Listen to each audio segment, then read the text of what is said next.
I just thought I'd share the new Alice in Wonderland palette by Urban Decay. It's inspired by the new film Alice Through the Looking Glass. I'm loving the packaging. I love the quotes. I knew who I was when I got up this morning, but I must admit I must have changed several times since then. And there's a quote on the inside also, which says, we're all mad here. I'm not strange, weird, off, nor crazy. My reality is just different from yours. I like the butterfly decoration inside. Doesn't really do anything, but it's just decorative.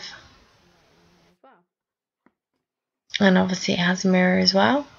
So let's get to the important part, the eyeshadows. When I first saw this palette online, I had the impression that it was like a shine to it, but it's actually like an illusion. It's just white and black, like a checkered effect. It comes with a brush, double-ended. These brushes are actually pretty useful, unlike some of the cheaper brushes that you can get in like drugstore palettes that don't really do anything. They're just sponge applicators. These are actually really useful brushes.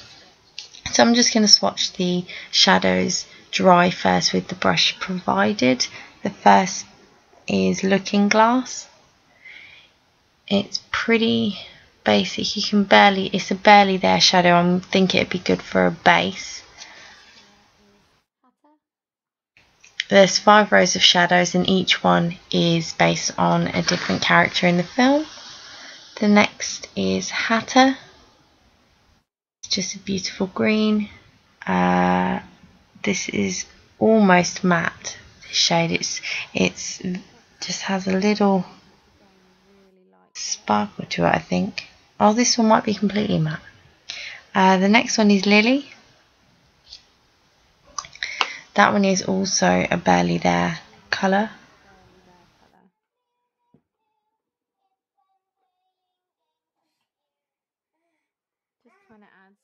It's like a pink pearl. Next is Heads Will Roll. This is a stunning blue. This is one of the colours that really drew me to the palette. It has gold micro sparkle to it, so it's like a turquoise.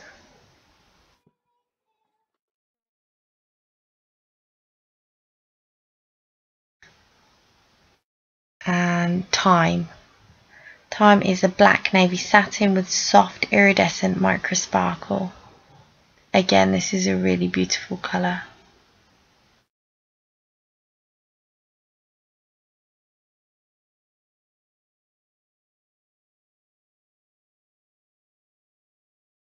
Next, I'm going to swatch Reflection, which is a soft peach matte.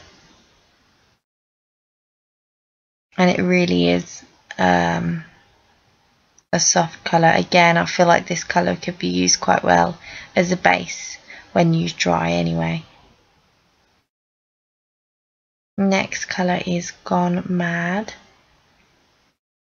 It's an aubergine with pink iridescent pearl.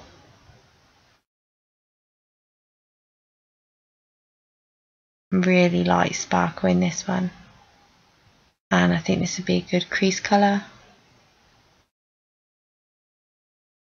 Next is Duchess. I feel like this one might have a lot of fallout.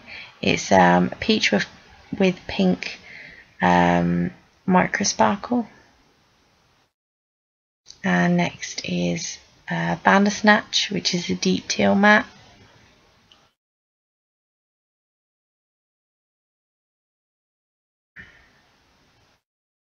And it's not as dark as I was expecting it to be, but like I say, again, this is a dry swatch. I was thinking it would be a bit darker though. And next is Dream On. This is the colour that I was looking forward to most and was most disappointed with. It's literally just glitter. The lady in the shop said that it would be good as like a wash of glitter over stuff, but I feel like it's more something that's going to create an awful lot of fallout. And you can see it on the table below that there's fallout there. Next row is Dormouse. This is a warm brown matte with, again, gold micro sparkle. The sparkle on the, obviously micro sparkle is really fine, so you don't get so much fallout, I don't think. Next is Paradox. This is a vibrant orange with gold pearl, and this is one of my favourites. Using dry, I found it a little bit dry. Using it dry was a little bit dry to apply, but kind of patchy, but it builds really well.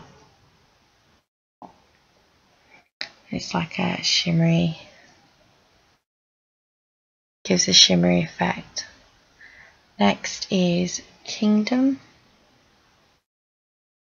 I feel like this is something that I may have had in one of the Naked palettes. I'm not sure which one, I'll have to kind of go back and have a look. But again, is a beautiful colour. It's a copper bronze pearl. Next is Salazan Grum, which is a metallic crimson.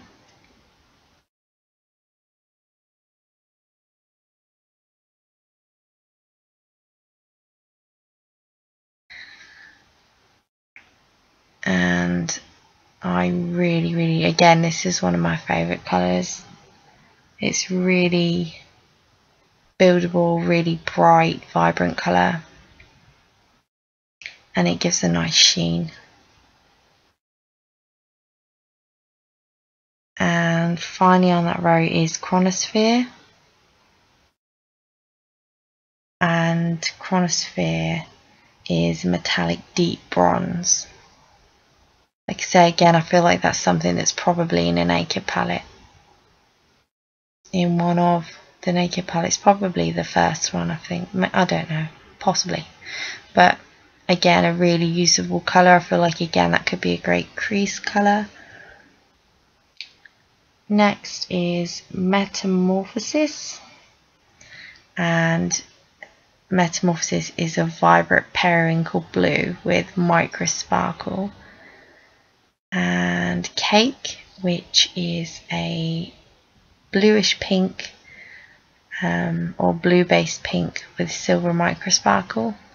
Again, these two are really vibrant, and you can build it up quite well.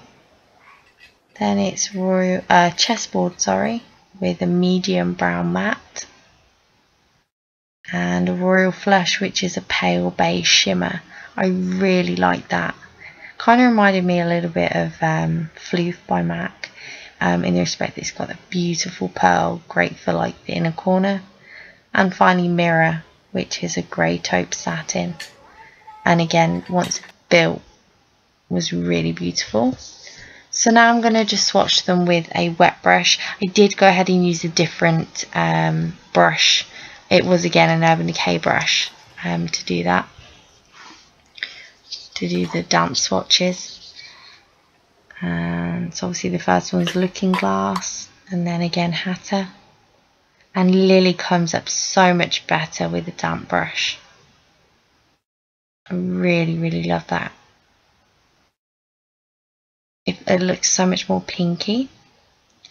And Heads Will Roll, again, so much more buildable and so much more bright.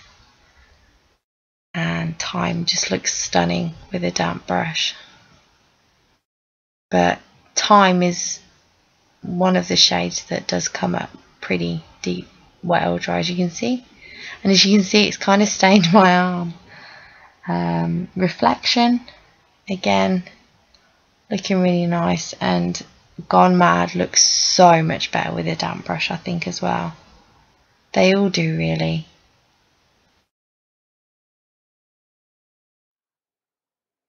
I feel like I was expecting, I think I had much more high expectations for this palette, and I was a little bit disappointed with the dry swatches, but when used with a slightly damp brush, I really liked them. Bandersnatch wasn't so good with a damp brush. But Dream On, my gosh, so much better with a damp brush. I mean, it literally is just glitter when you use it with a dry brush. But with a damp brush, you actually get some colour to it, which is nice. I think that could only be used for me with a damp brush. Then Dormouse, again, is one of them that kind of comes up pretty well either way. And Paradox, you get so much more sheen to it. Again, Kingdom, really beautiful. This row is by far my favourite, I think. And Salazam Grum is even better. Again, damp. Absolutely love that damp. And I would definitely use that a lot. Metamorphosis. Again, I felt like this colour would be darker. I don't feel like I would use this one as much. I don't think it would suit me very well, but it's really nice. And Cake, again, I don't feel like this is a colour I would use very much, but I can appreciate that it gives pretty good colour payoff when used with a damp brush. And Chessboard, really beautiful. Royal Flush, again, comes out really well, but again, I feel like this one is something that works well with a dry or a damp brush. But that's really nice. I feel like you could use that as a highlight, like on your brow bone. And then finally Mirror. I was expecting this to be darker. Even when used with a damp brush, it's not as dark as I was expecting it to be honest. I mean, Urban Decay have got a habit of usually putting some kind of black with all of their palettes, but they didn't with this palette. I really like that Dream On when it's damp, but that was the most disappointing shade to me. In this shop, I kept swatching it and just couldn't get my head around why. And I actually swatched a couple of different palettes because they had some out on show, and thinking perhaps it was just there was a dodgy one or something, or someone had put their finger in something else and then put that on that, and it hadn't swatched quite right. But that was disappointing. Really like that colour, Chronosphere, and I'll just kind of show you how using them damp, because it's coloured cardboard, it's kind of stained around Hatter. You could probably use a cotton bud and some makeup remover to get rid of that, but that's kind of annoying. That's one of the downsides of the packaging, I guess. There's a few colours there, like I say, that I'm probably not going to use. That one I really like. Salazam Grum, again, my favourite. And Heads Will Roll is definitely one that I was drawn to when I first saw it, and I'd definitely use that. Overall, I like the palette, and when I actually saw it in the shop, I actually got some advice from one of the staff members on how to do a look, because usually I can figure out a look pretty quick when I see a palette, but because the colours are so kind of all over the place, it took me a while. But after actually playing around with it, I think I could do a lot with this palette. It's really bright and bold, and it's limited edition. It's kind of pricey. I think they're almost full size but not fully. These two at the bottom, like I said, I probably won't use. And that's more kind of orangey, but Paradox is quite a beautiful colour. The top corner one, Time, again, one of my favourites. Overall, I really like it, but like I say, I had higher expectations, I think. I wouldn't say it was a fail at all, but no, it's nice. And I'll just give you, like that one right there, Dormouse. Like I say, I feel like that one might be in one of the Naked palettes. I'll just give you a close-up of all the shadows so you can kind of see how they sit in the pan. Obviously, please excuse I've swatched them, so they're not exactly perfect condition now, but you can kind of see a close-up of how they sit, like the kind of shimmers that you get in them. Dream On, gonna have a major fallout, I feel like. I like how it's got a real mix of colours. You know, you've got some base colours, some great crease shadows, some bold, some neutral. It's quite the mix. I like the idea behind it. Thank you so much for watching. I hope this has been useful for you, and please like if you did and subscribe.